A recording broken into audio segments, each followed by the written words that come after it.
News 18 India। नमस्कार, मैं रीमा प्रसाद। इस वक्त की सबसे बड़ी खबर पश्चिम बंगाल के उस संदेश खाली से बताएंगे जहां की महिलाओं की आपबीती ने सबको सकते मिला दिया। संदेश खाली मामले में इस वक्त की सबसे बड़ी खबर यही है कि 3 दिन के लिए कोलकाता में गांधी प्रतिमा के सामने धरने पर अड़ी बीजेपी और कलकत्ता हाई कोर्ट अब पहुंच चुकी है। धरने के लिए कोलकाता पुलिस की ओर से अनुमति नहीं दिए जाने पर बीजेपी ने कलकत्ता हाई कोर्ट का रुख किया है। कोर्ट ने केस दायर करने की इजाजत दे दी है और मामले की सुनवाई कल तय की गई है। बीजेपी ने संदेश खाली मामले के आरोपी शाहजहां शेख की अब तक गिरफ्तारी नहीं होने के खिलाफ धरने पर बैठने का ऐलान किया था, लेकिन इसको लेकर भी कोलकाता के पुलिस ने वहां पे ऐसा माहौल बना दिया जिससे कि धरना प्रदर्शन नहीं कर सकते हैं। और सीधे सीधे जो खबर मिल रही है वो ये कि कलकत्ता हाई कोर्ट ये मामला चला गया है, लेकिन सुनवाई आज नहीं होनी है। इस एंगल से ये सुनवाई कल होनी है।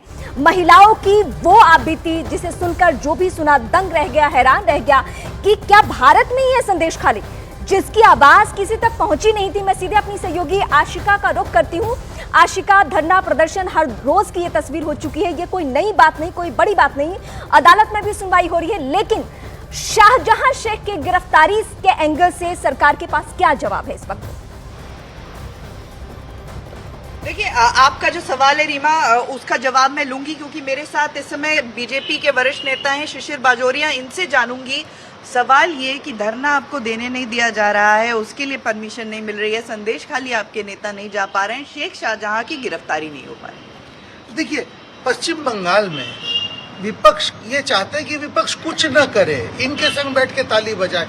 हमको कहीं ना धरना का परमिशन मिलता है, कभी हम ये डीजी से चिट्ठी भेजे अपॉइंटमेंट के लिए, वो नहीं मिलते हैं। संदेश खाली हमारा जो एक फैक्ट फाइंडिंग टीम आया है जिसमें एक फॉर्मर चीफ जस्टिस थे, उनको हिरासत में ले लिया। क्या नहीं किया, एसटी कमीशन, एसटी कमीशन, महिला कमीशन, सबको रोक दिया। और शेख शाहजहां अब लगभग 2 महीने होने को आ गए हैं। वो, मैं सीधे बोलता हूँ, वो कहीं भागा नहीं है, वो पश्चिम बंगाल पुलिस के निगरानी में है। उनको उसको पाल पोस के अच्छे से रखे हैं। ये हो नहीं सकता है, जिस दिन वो चाहे वो दूसरे को पकड़ लिया। टीएमसी ये कह रही है कि कोर्ट ने हाथ बांध रखे हैं पुलिस के। क्या पुलिस के हाथ बांधे, बता दीजिए कौन सा कोर्ट का हाथ बांधा है? आज शेख शाहजहां कब से भगोड़ा है? 5 जनवरी जब ईडी के लोगों को निर्मम भाव से मारा गया, उस दिन तो पश्चिम बंगाल पुलिस का एक सिपाही बाहर नहीं आया, उनके ऑफिसर्स फोन तक नहीं उठाए, तब से वो भागा हुआ है। और वो आज इतने दिन कैसे एक आदमी भागा हो सकता है? अजीत माइती, उनको जो है जिम्मेदारी दी जाती है पार्टी की तरफ से, 24 घंटे के बाद वो जिम्मेदारी छीन ली जाती है और गिरफ्तार हो जाते हैं। अब भी बेड़ मजूर में आज भी विरोध प्रदर्शन चल रहा है संदेश खाली। देखिए, संदेश खाली में जो हुआ है, ये जहां तक हमें पता है, ये केवल एक संदेश खाली का दृश्य नहीं है। दुर्भाग्य है पश्चिम बंगाल का, आपको ये संदेश खाली जैसे बहुत जगह मिलेंगे। ये दुर्भाग्य है जिस देश में प्रदेश में जहां देवी पूजन होता है मूलतः, वहां पर हमारे महिलाओं के संग ये होता है। और उसको कौन आश्रय दे रहे हैं? यहाँ की पुलिस। किसके आदेश पे? हमारे पश्चिम बंगाल के जो सत्तारूढ़ पार्टी है तृणमूल के, माइती को पकड़ लिया रातों रात। तुम उसको पार्टी से आप उसको निकालो, नहीं निकालो, आपका मर्जी है। ये बताइए कि धरने के लिए, अनुमति के लिए आपको कोर्ट का दरवाजा खटखटाना पड़ा, शुभेंदु अधिकारी को जाने के लिए कोर्ट का दरवाजा खटखटाना पड़ रहा है। हमको तो यहाँ पूजा अर्चना के लिए भी कोर्ट का दरवाजा खटखटाना पड़ता है। हमको यहाँ पर कोई चीज़ का अनुमति नहीं मिलता। इनको पता है कि इनका विदाई का समय आ गया है। हम जो प्रधान जो विरोधी दल हैं, हम सत्तारूढ़ बनने जा रहे हैं, ये देखते हैं, ये करके हमें रोक लेंगे। जनता सब जानती है कि हम रुकने वाले नहीं हैं। शेख शाहजहां की बात हो रही है, आपने भी कहा 2 महीने हो गए गिरफ्तार नहीं हुआ। उसका भाई भी अब भगोड़ा है, उसके ऊपर भी 100 से ज्यादा एफआईआर दर्ज हो चुके हैं। आपके दर्शकों को ये याद दिलाएं, हमारे प्रांत के जो डीजी हैं वो भी तो भागे हुए थे। ये हमारे यहाँ का तो ये वास्तव है, ये इतिहास में हो गया है कि जो व्यक्ति आज डीजी के पद पे पीठासीन हैं, वो भी तो न्याय से भगोड़े थे। देखिए, फिलहाल जो भाजपा की तरफ से सवाल उठाया जा रहा है कि क्यों आखिर संदेश खाली जाने के लिए या धरना तक देने के लिए अनुमति कोर्ट से लेनी पड़ रही है। आशिका, बहुत सारे सवाल हैं जिसका जवाब आपने बीजेपी के लीडर से लेने की कोशिश भी की, लेकिन मेरा सवाल एक बार फिर से वही रहेगा कि सरकार के स्तर पे क्या कार्रवाई हो रही है, क्योंकि संदेश खाली में जो कुछ हुआ वो सिर्फ अब कोलकाता, पश्चिम बंगाल कारीगरों को भी जोड़ा जा रहा है। उनके लिए समय समय पर विशेष प्रोग्राम रखे जा रहे हैं ताकि उन्हें नए ट्रेंड, नई टेक्नोलॉजी की जानकारी मिल सके।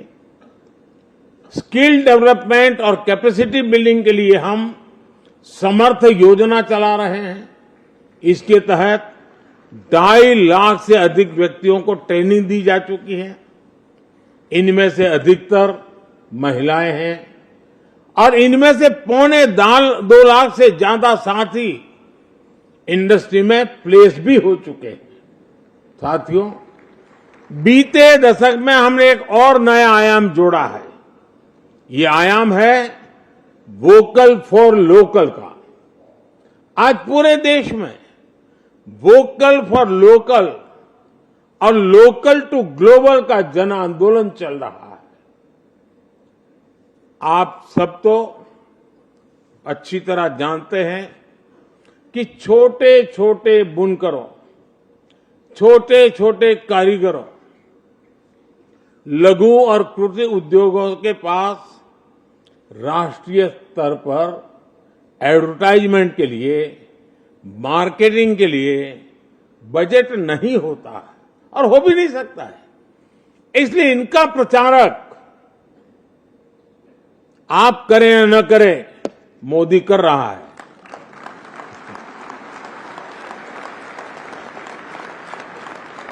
जिनकी गारंटी कोई नहीं लेता, उनकी गारंटी मोदी लेता है।